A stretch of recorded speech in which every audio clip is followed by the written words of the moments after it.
네, 오늘 서거석 전북교육감의 허위사실 공표 혐의 재판 향방을 좌우할 핵심 증인의 선고 결과가 나왔습니다. 바로 폭행을 당한 당사자인 이규재 전북대 교수의 위증 1심 선고인데요. 법원은 이규재 교수에게 위증으로 사회적인 해악을 끼쳤다며 징역 10개월의 실형을 선고했습니다. 결국 서 교육감으로부터 폭행을 당했다는 이 교수의 말을 법원이 인정한 것으로 볼 수 있는 가운데 향후 서거석 전북교육감 재판에 이 결과가 어떤 영향을 미칠지 또 이 사건의 발단은 무엇인지 이 취재를 맡고 있는 김대한 기자와 함께 얘기 나눠보겠습니다. 김대한 기자. 네. 예. 자, 우선 서거석 교육감과 이규재 교수의 폭행 사건 공방 잘 모르시는 분들도 많거든요. 자, 간략한 사건 개요부터 좀 설명해 주실까요?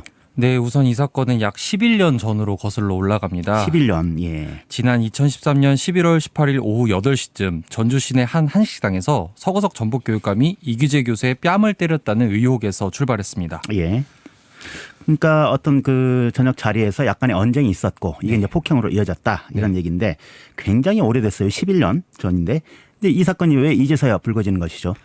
이제 사건이 촉발된 계기는 지방선거가 기점입니다. 지난 2022년 6일 지방선거 당시에 이제 상대 후보였던 천호성 전주교대 교수가요. 예. TV 토론회에서 동료 교수, 그러니까 이규재 교수 폭행 의혹을 제기했고 서 교육감은 당시에 폭력은 없었다 이렇게 말을 했습니다. 예, 그랬었죠. 저도 본 기억이 있습니다. 예. 서거석 교육감은 당시 이제 뭐 잘 기억이 나지 않는다, 혹은 뭐 모르겠다 이런 우회적인 표현이 아니라 명확하게 없었다 이렇게 예, 본인의 기억에 기반해서 사실을 말했던 것, 본인의 기억에 기반한 사실을 말했던 것이죠. 예.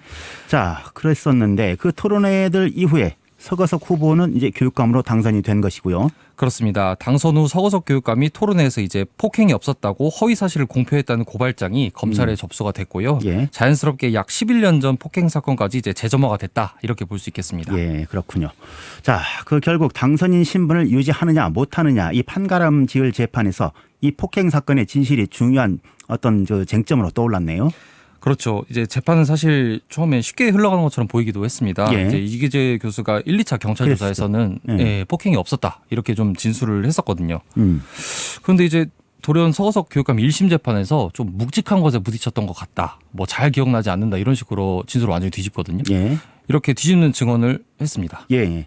그럼 최초 경찰 조사와는 상당히 이제 그 온도 차이가 심하고 약간 그 변화가 아니라 다소 큰 폭의 변화가 있었는데 이거 왜 이렇게 바뀐 겁니까? 네, 검찰이 주목한 부분도 바로 그 지점입니다. 검찰 조사 결과 이 교수는 국립대, 그러니까 이제 자신의 전북대 총장 선거 혹은 총장 선거 그 이후 서거석의 도움을 받기 위해 이 같은 위증을 한 것으로 파악했습니다. 예. 실제 이 교수를 위증 혐의로 구속 기소하기도 했고요. 그렇죠. 잘 아시는 것처럼 이제 서거석 교육감이 전북대 총장도 재직을 했을 정도로 이제 전북 교육에서는 영향력이 있으니 추후에 도움을 받기 위해서 이런 위증을 했다 이렇게 검찰은 본 것이고요. 예. 실제 이 교수는 이 검찰의 공소 사실을 대부분 인정했습니다. 예. 자, 위증을 모두 인정했다는 것은 폭행당한 상황 또 위증한 배경과 방법 등 이 구체적인 정황도 그 재판 과정에서 등장했겠네요. 네, 우선 이 교수는 구속된 후에 재판에서 검찰이 당시 상황을 이렇게 흉내내 보라는 이야기를 했었어요. 검찰이 예, 이 교수 측한테. 그래서 자신의 양손을 이렇게 들어가지고 머리를 이렇게 두세 차례 치는 신용. 그러니까 이 손을 서거석 교육감으로 이제 어떤 형상화해서 이렇게 치는 신용도 하고. 증인신문에서 서거석 교육감이 이렇게 양손을 들어 박수 치듯 자신의 뺨을 두세 차례 때렸고 이에 화가 나서 머리로 제가 이렇게 들이받았다 이렇게 얘기를 하거든요. 예. 이후 이마에 상처가 나서 가만 생각해 보니까 이제 서거석 교육감 손에 핸드폰이 쥐어져 있었던 것이 기억이 났다. 이것 때문에 상처가 생겼나 이렇게 생각했다고 말할 정도로 굉장히 이제 좀 구체적으로 명시를 했죠. 네. 진짜 상당히 구체적으로 진술을 했네요. 자, 그러면 이 위증에 대해서는 어떻습니까? 네, 앞서 공판에서 증인신문이 이루어진 것을 토대로 오늘 재판부 판결문에도 좀 상세히 기재가 됐습니다. 네. 재판부는 피고인이 개인적인 이익을 위해 범행을 저질렀다 이렇게 판단을 했습니다. 재판부는요, 그 피고인은 국립대 선거에서 서거석 측 도움을 받을 목적으로 직접 기자회견을 하는 등 적극 관여했다면서 변호사와 연습을 하는 등 치밀하게 준비하고 이 대가로 경제적 이익을 수수하고자 하는 정황까지 드러난 점 등 엄한 처벌에 불가피하다 이렇게 징역 10개월을 선고했습니다. 예, 예. 경제적 이익을 수수한다? 자, 위증을 변호사랑 연습했다는 건 뭐 그 배경이 본인 총장 선거에 유리한 고지를 점하기 위해서 했다는 네. 것은 이해할 수 있겠는데 이 경제적 이익이라는 것은 무엇을 얘기하는 겁니까? 네, 이거는 사실 조금 의견이 분분한 게 이제 서교육감의 처남 이제 A씨라고 칭하면 이 교수의 총장 선거를 도와줬던 B씨 사이 이제 모종의 거래 부분입니다. 그러니까 이 교수가 뭐 직접 경제적 이익에 뭐 어떤 관여를 했나 지시를 했나 이런 부분 조금 더 따져볼 필요가 있는 부분이고요. 예. 다만 검찰은 현재까지 이제 이 교수의 위증 대가로 이 교수 측은 B씨가 이제 밀고 싶은 생면, 그러니까 면 사업을 이제 교육청에서 하게 해주는 조건으로 예, 그러니까 위증 업자. 대가로. 예. 그래서 처남 A씨와 어떤 경제적 이익을 좀 주고받았다 이렇게 좀 보고 있고요. 그래서 실제 위증 교사 혐의로 A씨와 B씨 모두 기소했습니다. 이 교수가 경제적 이익에 관여한 정황은 이제 좀 추후 상황, 수사 상황을 좀 지켜봐야 할 문제일 것으로 보입니다. 예. 자, 시간이 흐르면서 보태진 거짓말과 뒷거래 의혹이 또 눈덩이처럼 이제 불어나 버린 이런 상황인데요. 어쨌든 그 이 교수 징역 10개월의 실형입니다. 이 재판이 서교육감 재판에 어떤 영향을 미칠지 이 관심사로 떠올랐어요. 네, 사실 그게 핵심입니다. 예. 전문가들하고도 여러 차례 통화를 했는데요. 이제 정확하게 의견이 좀 반절로 나뉘더라고요. 아, 그래요. 자, 그러면 서거석 교육감 항소심 재판에 이번 위정 선고가 영향을 미칠 것이라는 그런 의견부터 먼저 좀 짚어볼까요?